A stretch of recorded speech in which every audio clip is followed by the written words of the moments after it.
Good morning आप सभी को। सजग क्लासेस हिंदी में आप सभी का एक बार फिर स्वागत है। हम लोग बात कर रहे थे छायावाद की।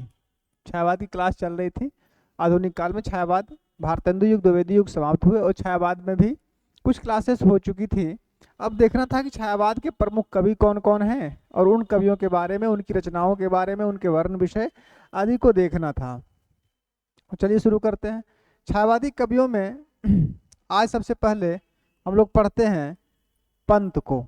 ठीक है, क्योंकि प्रत्येक कवि को पढ़ना है। पंत, प्रसाद, निराला, महादेवी, ये चार प्रमुख हैं। उनके बाद अन्य जो बृहत्त्रयी हैं और अन्य जो छोटे छोटे कवि उनको भी देखना है, लेकिन आज सबसे पहले हम लोग बात करते हैं पंत की। तो आधुनिक काल देख रहे थे हम लोग। ये कौन सी क्लास है? आधुनिक काल। आधुनिक काल में भी हम लोग छायावाद की बात कर रहे थे, छायावाद। और ये आज देखते हैं हम लोग सबसे पहले सुमित्रानंदन पंत को।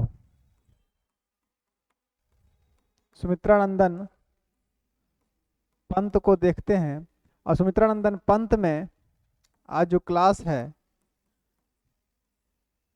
ये चौथी क्लास होगी छायावाद की। ठीक है, चौथी क्लास है ये छायावाद की। और आज पंत को हम लोग देखते हैं। चलिए शुरू करते हैं सुमित्रानंदन पंत जी को। इन्हें तो प्रकृति का सुकुमार कवि भी कहा जाता है। चलिए इनके बारे में समझते हैं। सुमित्रानंदन पंत छायावाद के आज ये पहले कवि हैं। सुमित्रा नंदन पंत।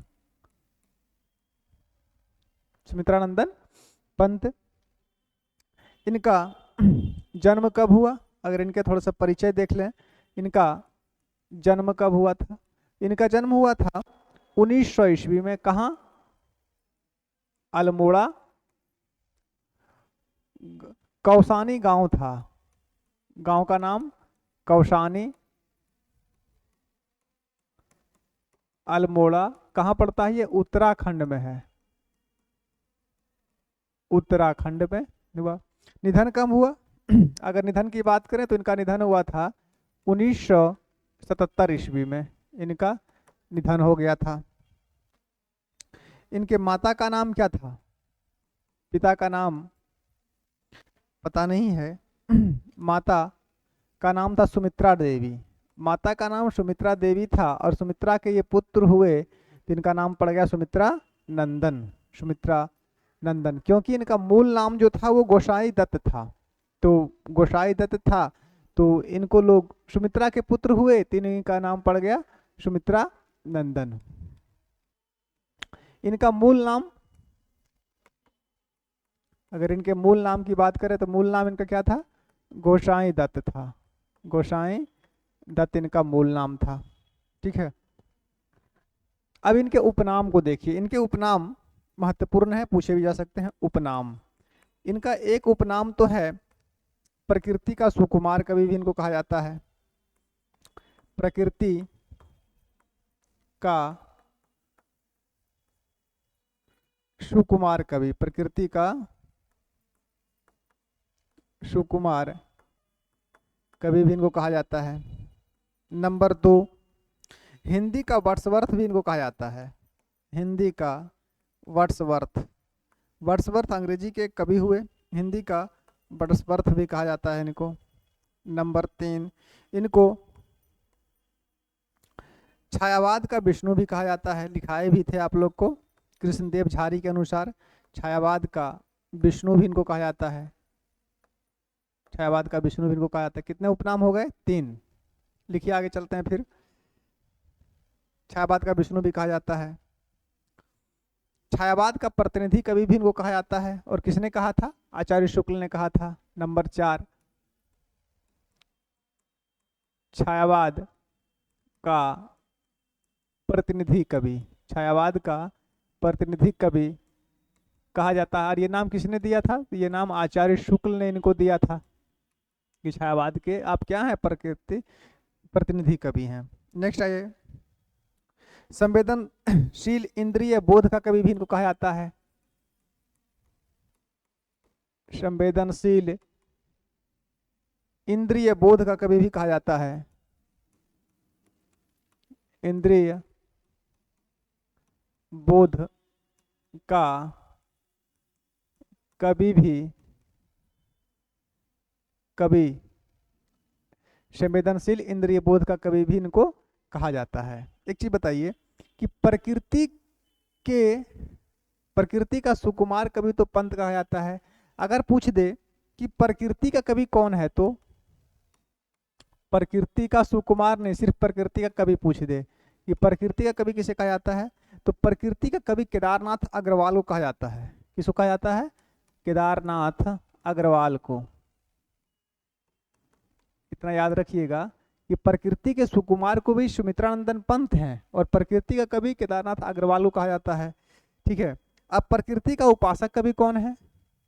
एक बात ये भी याद रखें कि प्रकृति का उपासक कवि तो श्रीधर पाठक है। प्रकृति का उपासक कवि, तो प्रकृति का उपासक कवि किसे कहा जाता है? श्रीधर पाठक को कहा जाता है। श्रीधर पाठक को कहा जाता है। ये सब बातें थोड़ा याद रखा करें कि प्रकृति के सुकुमार कवि सुमित्रानंदन पंत हैं, प्रकृति का कवि केदारनाथ अग्रवाल को कहा जाता है और प्रकृति का उपासक कवि श्रीधर पाठक को कहा जाता है। तो ये इनके उपनाम हो गए। प्रकृति का सुकुमार कवि, हिंदी का वर्ड्सवर्थ, छायावाद का विष्णु, छायावाद का प्रतिनिधि कवि तो आचार्य शुक्ल ने कहा था, और संवेदनशील इंद्रिय बोध कवि भी इनको कहा जाता है।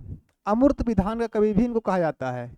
एक ये भी याद रखिए, अमूर्त विधान का कवि, अमूर्त विधान का कवि भी इनको कहा जाता है। अमूर्त विधान का कवि भी इनको कहा जाता है। तो ये हो गए इनके उपनाम। ठीक है, अच्छा संवेदनशील इंद्रिय बोध कवि कहा गया किसको? पंत को। अगर ये प्रश्न पूछे कि अतीन्द्रिय बोध कवि किसे कहा जाता है? अतीन्द्रिय बोध कवि, संवेदनशील इंद्रिय बोध कवि पंत हुए।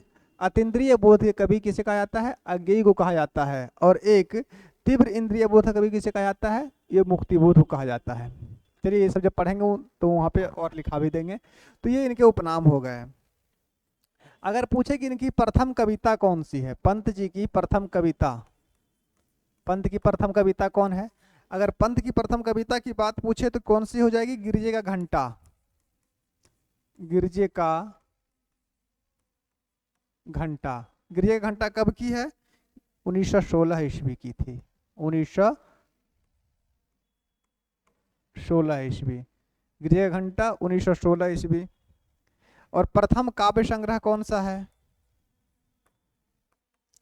प्रथम काव्य संग्रह, प्रथम काव्य कविता गिरजे का घंटा 1916। और प्रथम काव्य संग्रह कौन सा है? प्रथम काव्य संग्रह उच्छ्वास है। उच्छ्वास। उच्छ्वास कब की है? 1920 ईस्वी की है। 1920 ईस्वी का है उच्छ्वास। ठीक है, उच्छ्वास स्पष्ट है।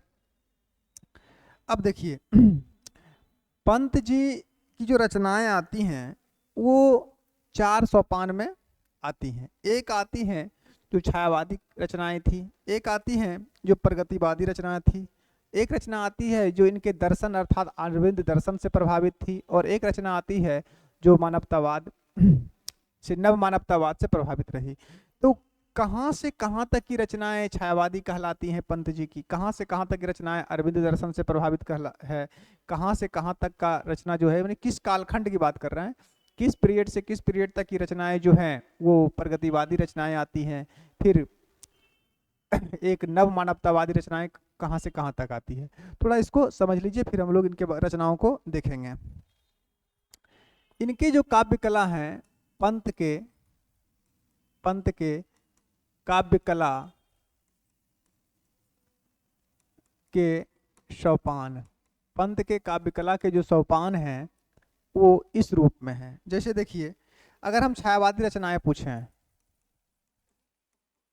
छायावादी रचनाएं, अगर पंत की छायावादी रचनाएं देखें तो ये आती है 1918 से 1934 ईस्वी तक का। कहाँ से कहाँ तक? जिसका प्रकाशन वर्ष 1918 से 1934 ईस्वी तक हुआ है वो कहलाती है छायावादी रचनाएं। नंबर 2 प्रगतिवादी रचनाएं। प्रगतिवादी रचनाएं, अगर प्रगतिवादी रचनाओं की बात करें तो प्रगतिवादी रचनाएं कहाँ से कहाँ तक है? 1935 से लेके 1945 ईस्वी तक की जो रचनाएं थी वो इनकी कहलाती है प्रगतिवादी रचनाएं। अरविंद दर्शन से प्रभावित रचना की बात करें, नंबर 3 अरविंद दर्शन से प्रभावित रचनाएं।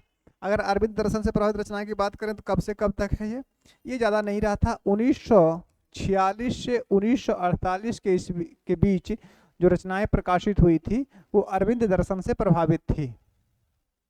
और नंबर 4 पर आ जाइए, जो नव मानवतावादी रचनाएं थी हैं वो कौन सी हैं? नव मानवतावादी रचनाएं। नव मानवतावादी रचनाओं की बात करें तो ये कब से कब तक? तो ये 1948 के बाद की जो रचनाएं इनकी आई थी, 1948 के बाद जो इनकी रचनाएं प्रकाशित हुई थी वो नव मानवतावादी से प्रभावित रचनाएं थी। ठीक है, अब छायावादी रचनाएं इनकी कौन कौन सी हैं उनको देख लीजिए। पहले छायावादी देख लेते हैं, फिर प्रगतिवादी रचनाएं, फिर अरविंद दर्शन से प्रभावित रचनाएं, और फिर नव मानवतावादी रचनाएं इनकी कौन कौन सी हैं। अगर हम सबसे पहले छायावादी रचनाएं देखते हैं, नंबर 1 छायावादी रचनाएं। छायावादी रचनाएं अर्थात पंत की जो छायावादी रचनाएं थी, समय सीमा कब से कब तक था? 1918 से 1934। 1918 से 1934 ईस्वी के बीच जो प्रकाशित हुई वो रचनाएं क्या कहलाई? वो छायावादी रचनाएं कहलाई। इसमें कौन कौन सी रचना आती हैं? एक तो सबसे पहला काव्य संग्रह क्या था इनका? उच्छ्वास था। उच्छ्वास कब है? 1920 में। उच्छ्वास 1920 ईस्वी। नंबर 2 ग्रंथि, ये भी 1920 में है। ग्रंथि कब की है? 1920 ईस्वी की है। नंबर 3 बीना। उच्छ्वास ग्रंथि नंबर 3 में आ जाइए। बीना की बात कीजिए तो बीना कब की है? बीना 1927 ईस्वी की है। बीना 1927। उसके बाद बीना के बाद नंबर 4 में पल्लव। पल्लव पल्लव कब की है? पल्लव 1928 ईस्वी की है। और नंबर 1 में, नंबर 5 में लिखिए गुंजन। गुंजन गुंजन कब की थी? गुंजन 1932 ईस्वी की है। ये रचनाएं जो 5 हैं ये छायावादी रचनाएं इनकी कहलाती हैं। पहले सबको लिख लीजिए, छायावादी रचनाएं कितनी हैं? तो 5 हैं। 5 काव्य संग्रह कौन कौन से हैं? उच्छ्वास 1920, बीना ग्रंथि 1920, बीना 27, पल्लव 28 और गुंजन 32। ये 5 रचनाएं क्या कहलाती? छायावादी रचनाएं इनकी कहलाती हैं पंत जी की।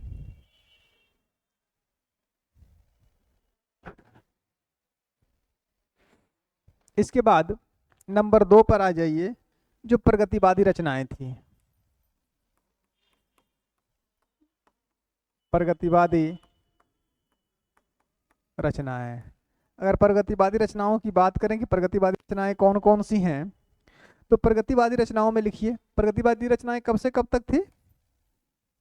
1935 से 1935 से लेके 1945 के बीच जो रचनाएं आई थी, अभी दिखाए थे ना, 1935 से 1945 के बीच जो रचनाएं प्रकाशित हुई थी वो क्या कहलाई? वो प्रगतिवादी रचनाएं कहलाई। प्रगतिवादी रचनाओं में लिखिए, नंबर 1 में युगांत।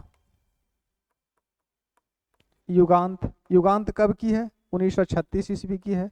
1936 ईस्वी। नंबर 2 युगांत के बाद युगवाणी। युगवाणी कब की है? ये 1939 ईस्वी की रचनाएं हैं। और एक रचना इसमें और आती है ग्राम्या। युगांत, युगवाणी और नंबर 3 में लिखिए ग्राम्या। ग्राम्या ग्राम्या कब की थी? ग्राम्या 1940 में प्रकाशित हुई थी। तो ये 3 रचनाएं जो हैं वो प्रगतिवादी रचनाएं कहलाती हैं पंत की।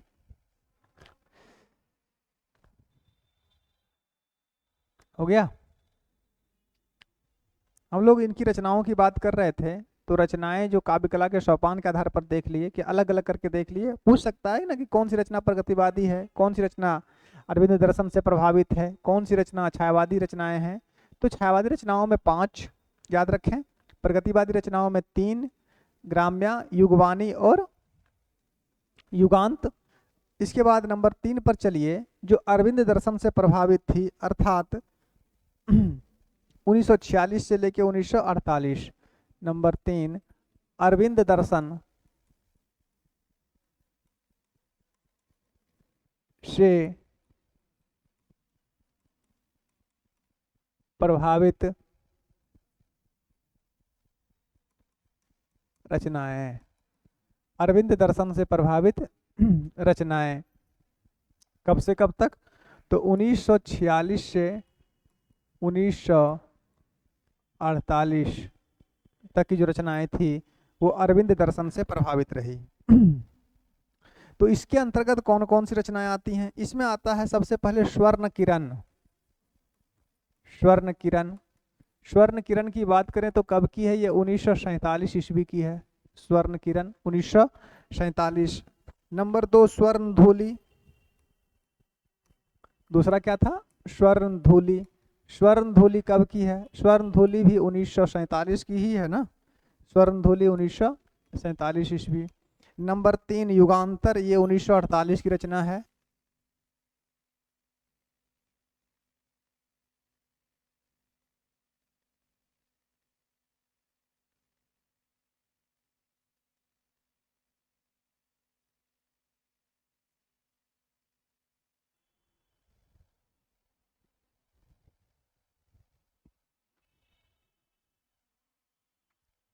थोड़ी बैटरी की समस्या हो गई थी, माइक की आवाज कट गई थी। तो स्वर्ण किरण 1947, स्वर्ण धूलि 1948, युगांतर कब की थी, 1948 ईस्वी की थी, जो अरविंद दर्शन से प्रभावित थी। और युगांतर के बाद चौथी रचना जो थी वो युगपथ थी। युगपथ, युगपथ कब की थी, युगपथ 1948 की रचना है। किसी पुस्तक में 1949 भी मिलता है, लेकिन 1948 की ही रचना मानी जाती है वो, ठीक है।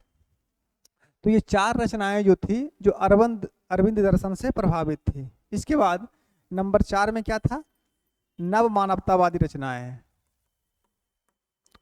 नव मानवतावादी रचनाएं, नव मानवतावादी रचनाएं कब से कब तक थी, 1948 के बाद। कब से, 1948 के बाद की जो रचनाएं थी वो नव मानवतावादी रचनाएं कहलाई। इसके अंतर्गत जो महत्वपूर्ण रचना है, पहला है उत्तरा। उत्तरा कब की है, 1949 की। उत्तरा कब की है, 1949 ईस्वी। उत्तरा के बाद दूसरी रचना थी अतिमा। अतिमा कब की है, 1955 ईस्वी की है। नंबर 3, वापी। वापी कब की है, वापी 1957 की है, 57 ईस्वी, 1957 की थी। नंबर 4, उत्तरा, अतिमा, वापी। वापी के बाद कला और बूढ़ा चांद। कला और बूढ़ा चांद, हाँ पुरस्कार जो मिला था लिखाएंगे, परेशान मत होइए। कला और बूढ़ा चांद। तो कला और बूढ़ा चांद कब की थी, 1959 ईस्वी की है। तो उत्तरा, अतिमा, वापी, कला और बूढ़ा चांद। नंबर 5 में लिखे चिदम्बरा।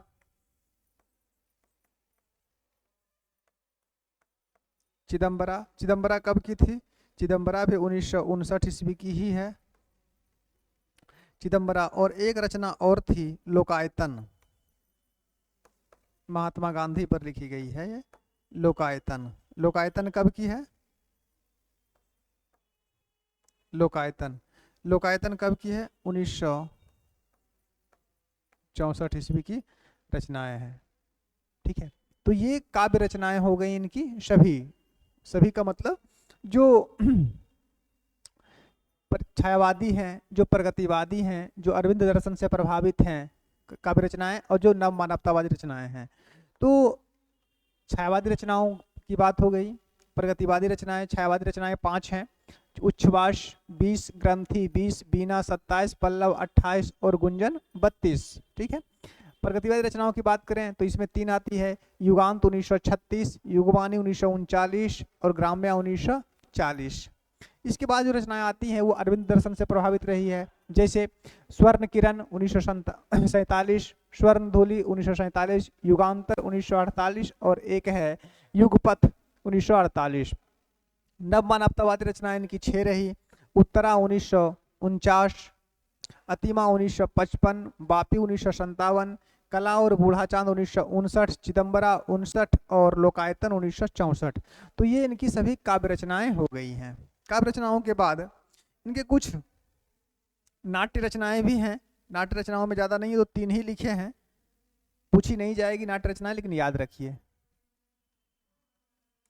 पंत की नाट्य रचनाएं, पंत की नाट्य रचनाएं पूछी नहीं जाएंगी इनकी नाटकें, लेकिन आप लोग याद रखें। इसमें 3 है। पहला कौन सा था? पहला था ज्योत्सना, ज्योत्सना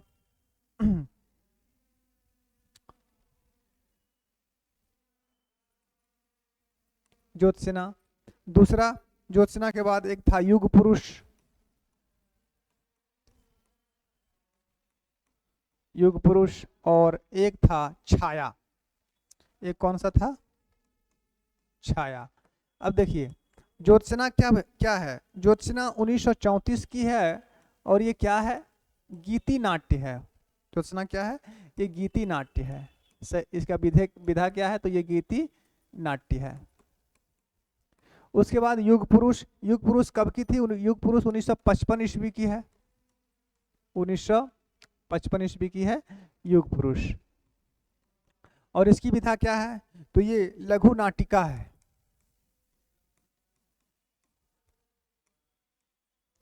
लघु नाटिका। छाया, छाया क्या है? छाया 1956 ईस्वी की है, 1956 ईस्वी, और ये भी लघु नाटिका है। तो ये 3 रचनाएं जो हैं, ज्योत्सना, युग पुरुष और छाया, ये इनकी नाट्य रचनाएं हैं। बस ये 3। कहानी संग्रह में इनकी एक कहानियां थी जो पंच कहानी के नाम से प्रकाशित हुई थी 1936 ईस्वी में, और कुछ है नहीं। आत्मकथा इनकी एक है,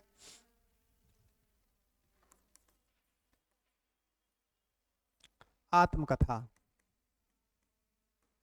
ये महत्वपूर्ण है आत्मकथा। इनकी आत्मकथा का नाम क्या था? आत्मकथा थी 60 वर्ष एक रेखांकन, 60 वर्ष एक रेखांकन। 60 वर्ष एक रेखांकन की बात करें तो ये कब की थी? ये इसका प्रकाशन 1960 ईस्वी में ही हुआ था। कब हुआ? 1960 ईस्वी में। उसके बाद इनके निबंध संग्रह को याद रखिए, निबंध संग्रह पूछे जा सकते हैं। निबंध संग्रह, अगर निबंध संग्रह की बात करें कि निबंध संग्रह कौन कौन सी हैं, तो इनके निबंध संग्रह है शिल्प और दर्शन, शिल्प और दर्शन। शिल्प और दर्शन कब की थी? ये 1961 ईस्वी की है। दूसरा कला और संस्कृति, कला और संस्कृति। कला और संस्कृति कब की थी? कला और संस्कृति 1965 ईस्वी की है, 1965 ईस्वी की है कला और संस्कृति।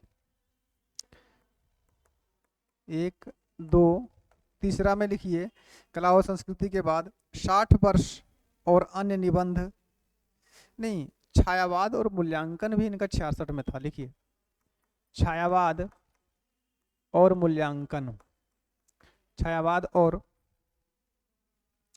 पुनर्मूल्यांकन, छायावाद और पुनर्मूल्यांकन। ये कब की छायावाद और पुनर्मूल्यांकन? ये 1966 की है, 66। एक निबंध इनका और है 60 वर्ष और अन्य निबंध, नंबर 4 में। इतना लिखिए।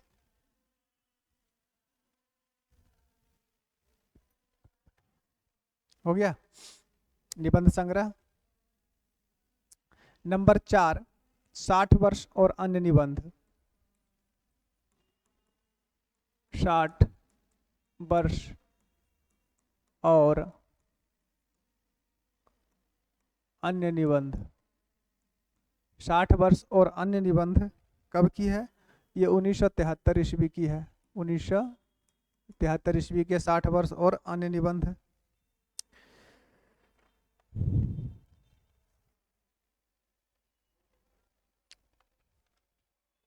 चलिए, तो ये क्या हो गया? ये हो गई इनकी निबंध संग्रह। निबंध संग्रह के बाद इनके कुछ अन्य निबंध अन्य रचनाएं हैं, उनका भी नाम लिख लीजिए, कभी कभार पूछे जा सकते हैं। अन्य रचनाएं हैं। अन्य रचनाओं की बात करें तो नंबर 1 खादी के फूल 1948। खादी के फूल। खादी के फूल में क्या है जी?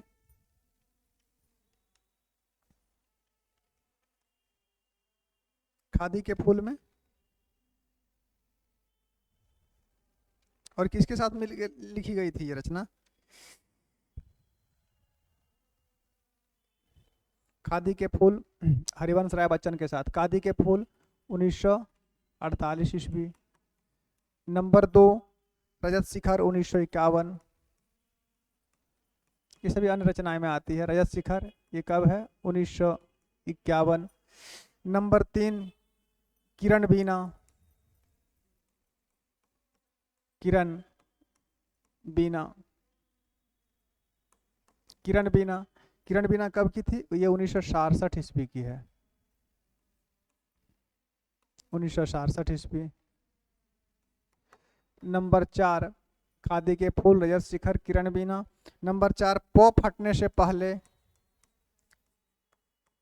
पौ फटने से पहले।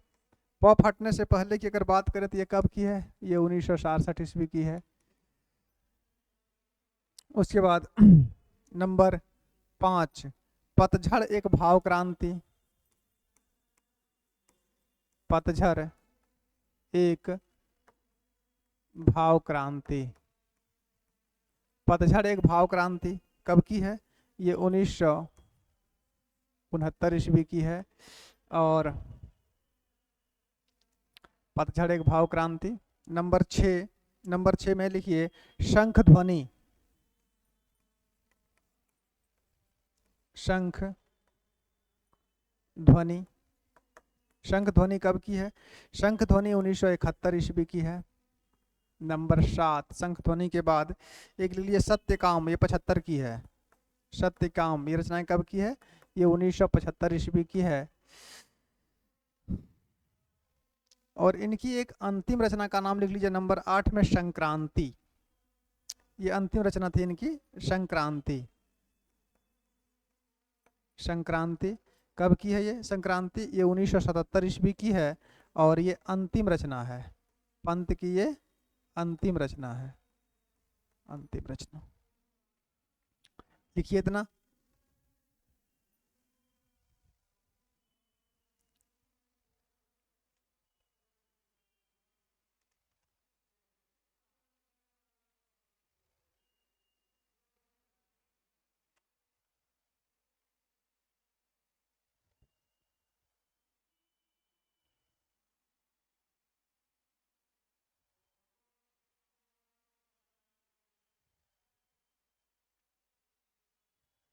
हो गया?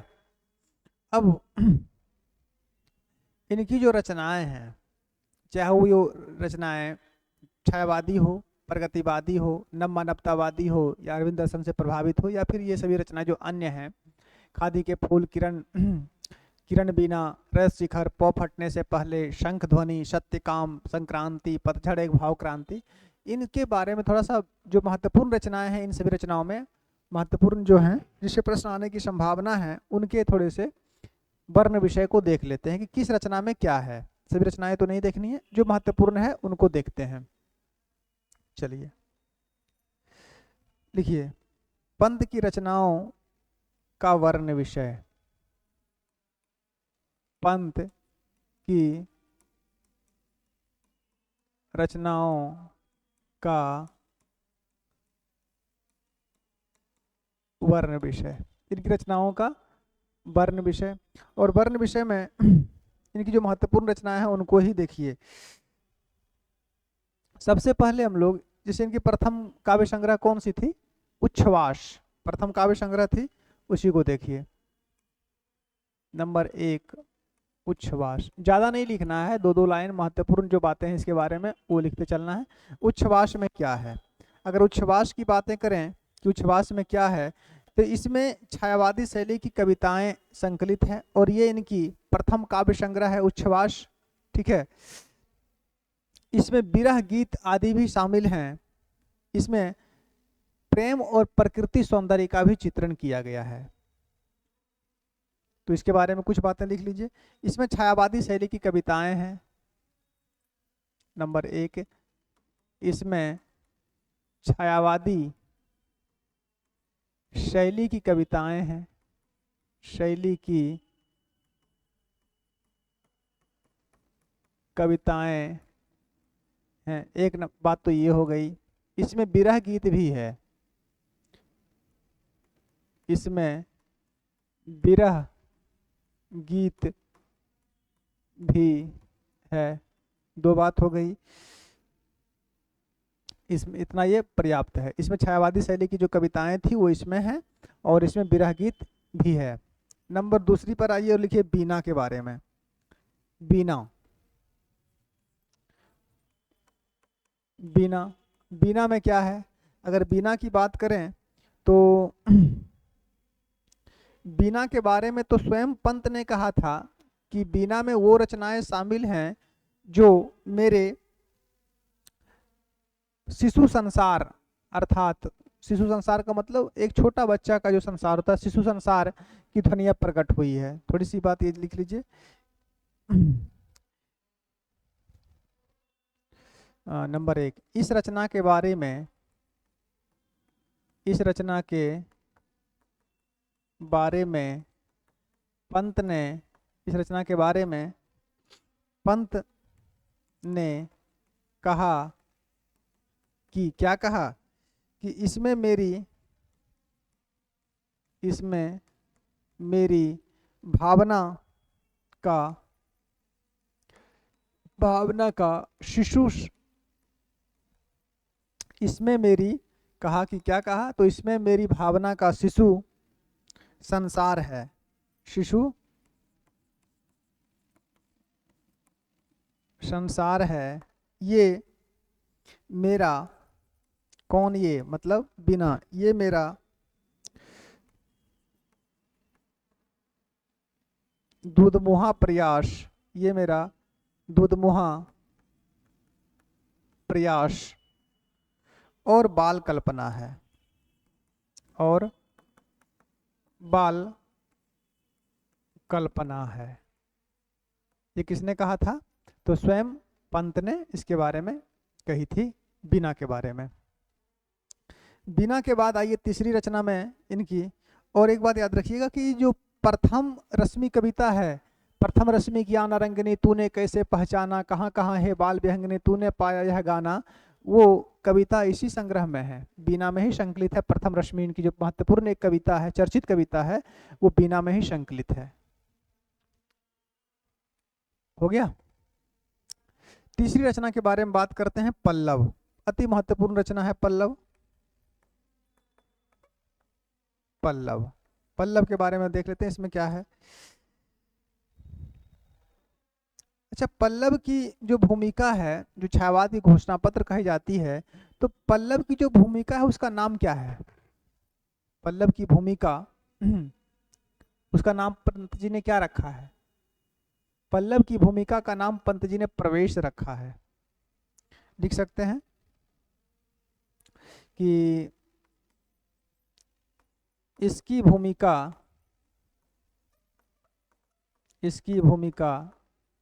का नाम, इसकी भूमिका का नाम पंत जी ने, इसकी भूमिका का नाम पंत जी ने प्रवेश रखा। क्या रखा? प्रवेश रखा है। इसकी भूमिका का नाम पंत जी ने प्रवेश रखा, यानी प्रवेश नाम से लिखा था। एक बात तो ये हो गई। दूसरी बात इसके बारे में, इसमें प्रकृति चित्रण से कविताएं ज्यादा है। पल्लव में प्रकृति चित्रण की कविताएं ज्यादा है।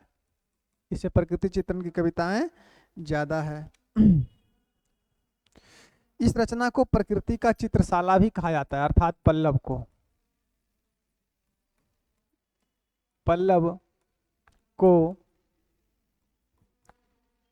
प्रकृति का चित्रशाला भी कहा जाता है। प्रकृति को पल्लव का चित्रशाला भी कहा जा सकता है। प्रश्न बन सकता है कि किस रचना को प्रकृति का चित्रशाला कहा जाता है, तो पंत की रचना पल्लव को प्रकृति का चित्रशाला भी कहा जाता है। और इनकी एक महत्वपूर्ण जो कविता थी परिवर्तन, नाम सुने होंगे। पंत की एक महत्वपूर्ण कविता है परिवर्तन, ठीक है। कब आई थी परिवर्तन? 1924 में। तो पंत की जो कविता है परिवर्तन वो पल्लव में ही संकलित है। इस बात को थोड़ा याद रखें या नोट में लिख लें कि पंत कृत जो महत्वपूर्ण कविता पल्लव है, कब परिवर्तन है, परिवर्तन कब लिखी गई थी? 24 में। वो पल्लव काव्य संग्रह में ही संकलित है। चलिए, पल्लव के बाद कितनी रचना हो गई जी? उच्छ्वास वीणा पल्लव। पल्लव के बाद चौथी रचना लिखी है गुंजन। जो महत्वपूर्ण है उसके बारे में थोड़ा सा देख लीजिए। गुंजन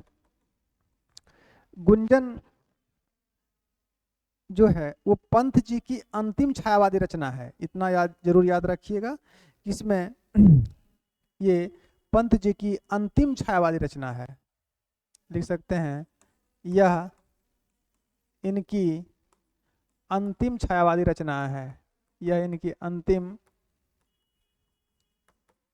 छायावादी रचना है। यह इनकी अंतिम छायावादी रचना है। एक बात तो ये, इसे पंत ने नंबर 2 में, इसे पंत ने क्या कहा? प्राणों का गुंजन कहा, प्राणों का उन्मन गुंजन कहा। इसे पंत ने प्राणों का उन्मन गुंजन कहा। उन्मन गुंजन कहा। किसको? गुंजन को। और इस रचना के बाद क्या होता है कि जब मान लीजिए कि ये छायावाद की अंतिम रचना है, तो छायावाद के बाद कौन सी बात आता है? प्रगतिवाद। अर्थात गुंजन छायावाद और प्रगतिवाद की एक संधिकालीन रचना हो गई। संधि रचना कहलाएगी भी ये, क्योंकि ये छायावाद की अंतिम है और इसके बाद क्या हो जाती है शुरू? प्रगतिवाद। तो छायावाद और प्रगतिवाद का संधि स्थल भी ये कहलाएगा। लिख सकते हैं कि इस रचना को छायावाद और प्रगतिवाद का संधि स्थल भी कहा जाता है। मन है तो लिख सकते हैं। इस रचना में चिंतन की प्रधानता है, याद रखिएगा। इस रचना में चिंतन की प्रधानता है। चिंतन की प्रधानता है। इस रचना में चिंतन की प्रधानता है। अच्छा, मान लीजिए कि पंत की जो गुंजन है इसमें चिंतन की प्रधानता है, ठीक है। तो भावना की प्रधानता किस रचना में है? भावना की प्रधानता पल्लव में भावना की प्रधानता है। इस बात को याद रखें कि पल्लव में भावना की प्रधानता है और गुंजन में चिंतन की प्रधानता है। तो इसके बारे में भी ये बात हो गई है। नंबर 4 हो गया। नंबर 5 में एक महत्वपूर्ण रचना लिख लीजिए। 5 में लिख लीजिए गुंजन। गुंजन के बाद देखिए युगांत। गुंजन कब की थी? 32 की थी ना। पल्लव 28 की थी। ये सब तो लिखा चुके हैं। तो नंबर 3 हो गया पल्लव, नंबर 4 में हो गया गुंजन। गुंजन के बाद नंबर 5 में लिखिए युगांत। नंबर 5 और 5 में लिखिए युगांत। अगर युगांत की बात करें कि युगांत में क्या है, तो युगांत से ही पंत जी प्रगतिवाद का आरंभ होता है। युगांत रचना से ही पंत जी प्रगतिवाद की ओर अर्थात यथार्थवाद की ओर अग्रसर होते हैं, क्योंकि इससे पहले गुंजन तक जो था वो रचनाओं में क्या था, युगांत कब की है, 36 की थी ना। तो युगांत तक, गुंजन तक इनकी रचनाएं जो थी वो कैसी थी, छायावादी रचनाएं थी और आदर्शवाद की प्रधानता रही। लेकिन युगांत से ये प्रगतिवाद अर्थात यथार्थवाद की ओर मुड़ते हैं। और युगांत की भूमिका को लिख सकते हैं कि इसकी भूमिका को प्रभाकर माचवे ने, इसकी भूमिका को प्रभाकर माचवे ने क्या कहा था, प्रभाकर माचवे ने छायावाद के अंत, इसकी भूमिका को प्रभाकर माचवे ने छायावाद के अंत का घोषणा पत्र कहा था, घोषणा पत्र कहा। इसकी भूमिका को प्रभाकर माचवे ने छायावाद के अंत की घोषणा पत्र कहा। स्पष्ट है। इसमें कौन कौन सी कविताएं हैं, लिख सकते हैं। इसमें संकलित प्रमुख कविताएं, इसमें जो महत्वपूर्ण कविताएं हैं उनका नाम थोड़ा सा लिख लीजिए। सबसे पहले तो इसमें लिख लीजिए ताज, इसी में शामिल है, ताज इसी में शामिल है। ताज के बाद एक लिखिए बापू के प्रति, इसी में शामिल है, बापू के प्रति इसी में है।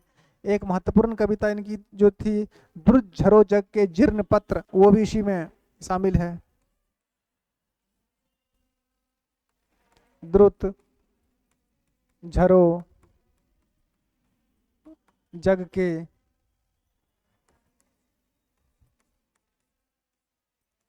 जीर्ण पत्र इसी में है।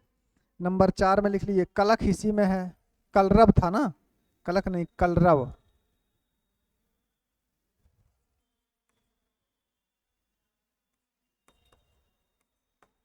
इसी में शामिल है। और एक कविता इसमें और शामिल थी, ताज बापू के प्रति, द्रुत झरो जग के जीर्ण पत्र, कलख, और एक थी अरविंद के प्रति, रविंद्र के प्रति। ये कविताएं इसी में शामिल हैं और ये महत्वपूर्ण रचना थी। इतना लिखिए, फिर आगे चलते हैं।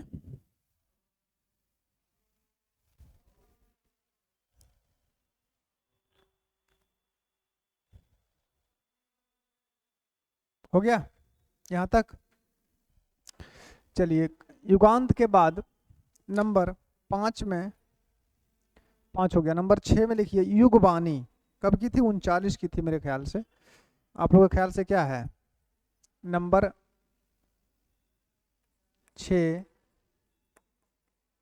युगवाणी। युगवाणी में क्या है? युगवाणी में जो भी कविताएं संकलित हैं वो मार्क्सवाद और गांधीवाद से प्रेरित हैं। एक बात तो ये लिख लीजिए कि इसमें संकलित कविताएं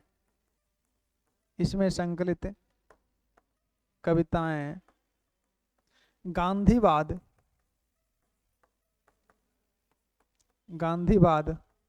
और मार्क्सवाद, इसमें संकलित कविताएं गांधीवाद और मार्क्सवाद से प्रेरित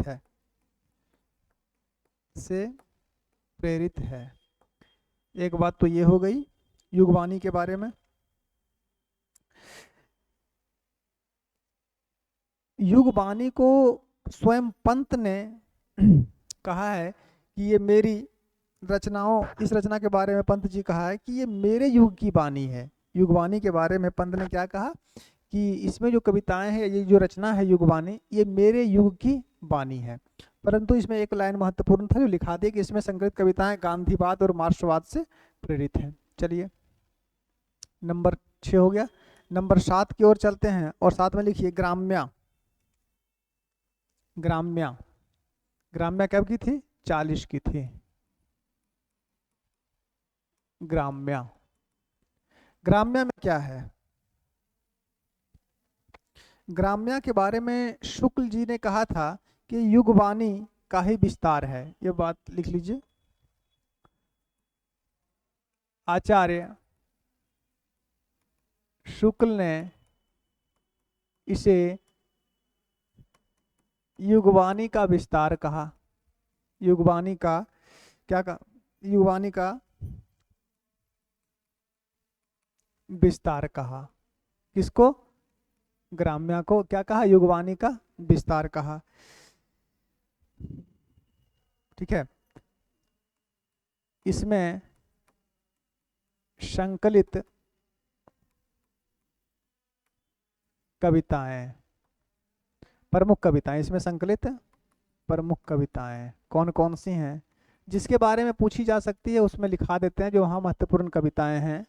इसमें प्रमुख सब कविताएं हैं। नंबर 1 में लिखे ग्राम देवता, ऐसी कविता में संग्रह में है ग्राम देवता। नंबर 2, नंबर 2 में लिख लीजिए बापू कविता जो है इसी में है, बापू कविता इसी में है। नंबर 3 में लिख लीजिए ग्राम युवती, इसी संग्रह में है, ग्राम युवती कविता इसी संग्रह में है। नंबर 4 में लिख लीजिए ग्रामश्री भी इसी में है, ग्रामश्री कविता भी इसी में है, ग्रामश्री। नंबर 5 में लिख सकते हैं वे आंखें,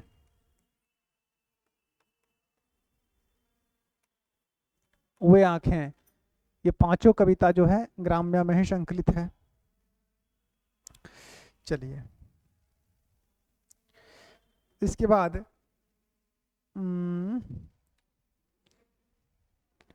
एक लिखिए कला और बूढ़ा चांद।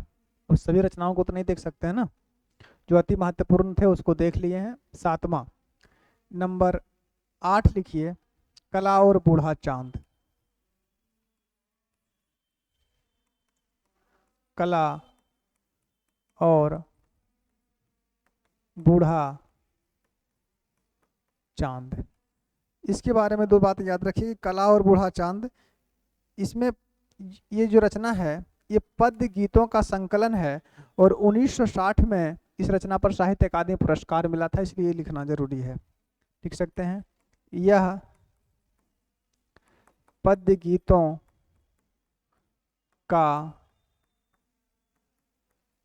संकलन है। नंबर 2, इस रचना के लिए 1960 ईस्वी में, कब? 1960 में इस रचना के लिए 1960 ईस्वी में क्या मिला था? साहित्य अकादमी पुरस्कार मिला था। इस रचना के लिए 1960 में साहित्य अकादमी पुरस्कार,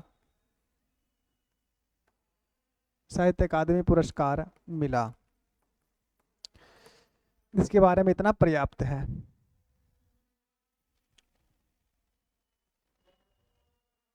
चिदंबरा के लिए क्या मिला था जी?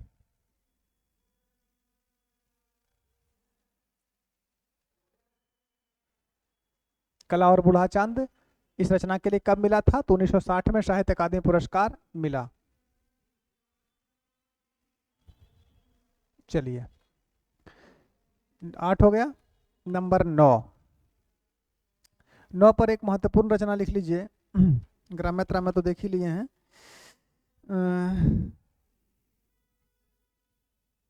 कला और बूढ़ा चांद हो गया। एक लिख लीजिए लोकायतन। नंबर 9 महत्वपूर्ण रचना है लोकायतन। लोकायतन किससे संबंधित है? महात्मा गांधी से संबंधित है और यह प्रबंधात्मक महाकाव्य है इनका। कैसी रचना है? तो प्रबंधात्मक महाकाव्य है। लिख सकते हैं यह प्रबंधात्मक महाकाव्य है। कैसी रचना है? तो यह प्रबंधात्मक महाकाव्य है। किस पर आधारित है? तो महात्मा गांधी के जीवन पर आधारित है, के जीवन पर आधारित है, महात्मा गांधी के जीवन पर आधारित रचना है ये। ठीक है, इसमें कुल सर्ग कितना है? अगर कुल सर्ग की बात करें तो इसमें कुल सर्ग 7 हैं। 7 है कि 6 हैं? कुल सर्ग 7 हैं।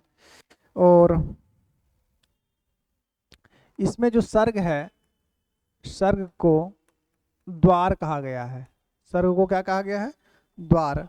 सर्ग को द्वार कहा गया है। जो सर्ग है ना, अध्याय, कांड जिसको बोलते हैं, तो स्वर्ग को क्या कहा गया? इसमें स्वर्ग को द्वार कहा गया है। ठीक है, खंड कितने हैं इसके? जैसे खंड भी 2 हैं। इसके 2 खंड हैं, 2 खंड हैं। पहला खंड क्या कहलाता है? पहला खंड कहलाता है बाह्य परिवेश। बाह्य परिवेश, पहला खंड क्या कहलाता है? बाह्य परिवेश कहलाता है। और दूसरा खंड अंतश्चैत्य कहलाता है। दूसरा खंड क्या कहलाता है? दूसरा खंड अंतश्चैत्य कहलाता है। अंतश्चैत्य कहलाता है इसका दूसरा खंड। ठीक है, बाह्य परिवेश, इसके 2 खंड हैं। प्रथम खंड बाह्य परिवेश और दूसरा खंड अंतश्चैत्य कहलाता है। 1965 में इस पर सोवियत लैंड पुरस्कार भी मिला था। लिख सकते हैं 1965 ईस्वी में इस रचना के लिए, 1965 में इस रचना के लिए सोवियत लैंड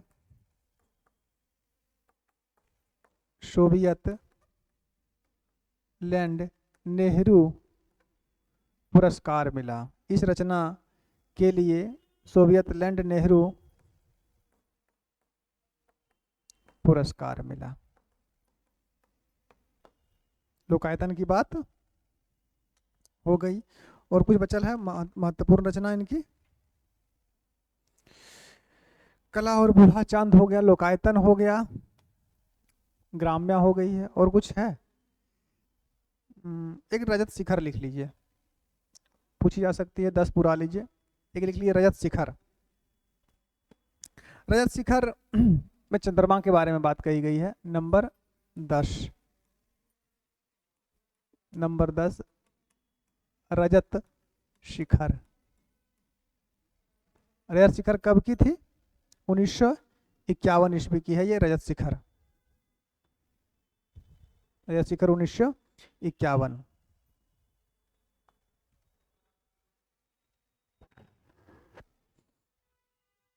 चलिए, इसमें क्या है? इसमें कुछ ज्यादा नहीं है, लिख सकते हैं इसमें 6 काव्य रूपक संकलित हैं। इसमें 6 काव्य रूपक संकलित हैं। इसमें 6 काव्य रूपक क्या हैं? संकलित हैं। इसमें चंद्रमा जो है, चांद जिसको बोलते हैं, वो प्राचीन संस्कारों का एक प्रतीक माना गया है। बस इतना का पर्याप्त है। इसमें अरे रजत शिखर चंद्रमा को कहा जाता है। इसमें चंद्रमा प्राचीन संस्कारों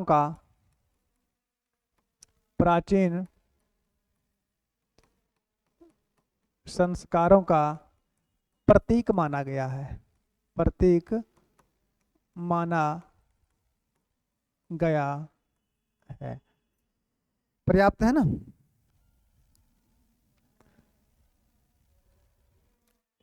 और तो कुछ नहीं छूटा है इसमें। अगर कुछ छूटा है तो फिर देख लीजिए।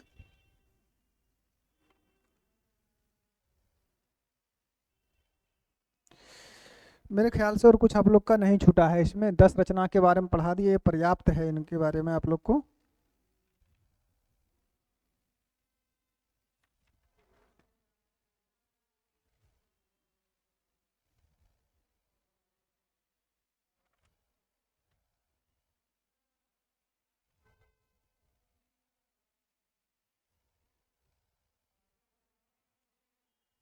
पर्याप्त है। तो इस क्लास में हम लोग एक कवि को कंप्लीट कर लिए, पंत जी को। सुमित्रानंदन पंत को आज हम लोग देख लिए हैं। ये क्लास संख्या 4 है और पंत जी को हम लोग देख लिए हैं। अगले क्लास में अन्य कवि को देखेंगे। तो आज सुमित्रानंदन पंत को आप लोग देख लिए हैं।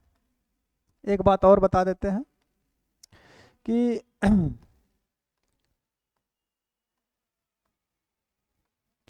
किसी बच्चे को अगर ऑनलाइन एडमिशन भी लेना है तो वो भी ले सकते हैं। अगर वो हिंदी से संबंधित, हिंदी साहित्य या हिंदी व्याकरण, हिंदी काव्य शास्त्र से संबंधित अगर चाहते हैं कि हम क्यूज करें, तो क्यूज करने के लिए भी सजग क्लासेस का जो चैनल है, सजग क्लासेस के लिए बनाया गया है एक टेलीग्राम पर क्यूज कराने के लिए, तो उसमें भी आप लोग जुड़ सकते हैं, जिसका लिंक आपको हम वीडियो के डिस्क्रिप्शन में डाल देंगे।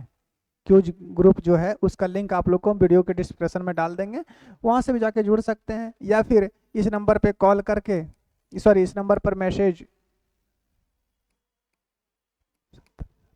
इस नंबर पर व्हाट्सएप मैसेज करके आप लिंक मांग सकते हैं और वहाँ पे लिंक में जुड़ सकते हैं। इससे क्या होगा कि प्रतिदिन अगर 50 क्वेश्चन 60 क्वेश्चन का क्यूज हो रहा है तो इससे आप खुद आपका मूल्यांकन हो सकता है और कहाँ गड़बड़ी हो रही है उन चीज़ों को आप लोग जान सकते हैं। तो ये एक अच्छी पहल है, इसके लिए आप लोग भी थोड़ा तैयार रहें और थोड़ी तत्परता दिखावें, क्योंकि हिंदी साहित्य, व्याकरण, काव्य शास्त्र, गद्य साहित्य सभी से संबंधित उस पर क्यूज होंगे, नोट्स उस ग्रुप में मिलते रहते हैं। तो ये सभी चीज़ें उसके लिए, बच्चों के लिए अच्छी है जो बच्चे पढ़ने वाले हैं। तो आज के लिए इस क्लास में इतना ही, धन्यवाद। अगले क्लास में हम लोग फिर मिलते हैं।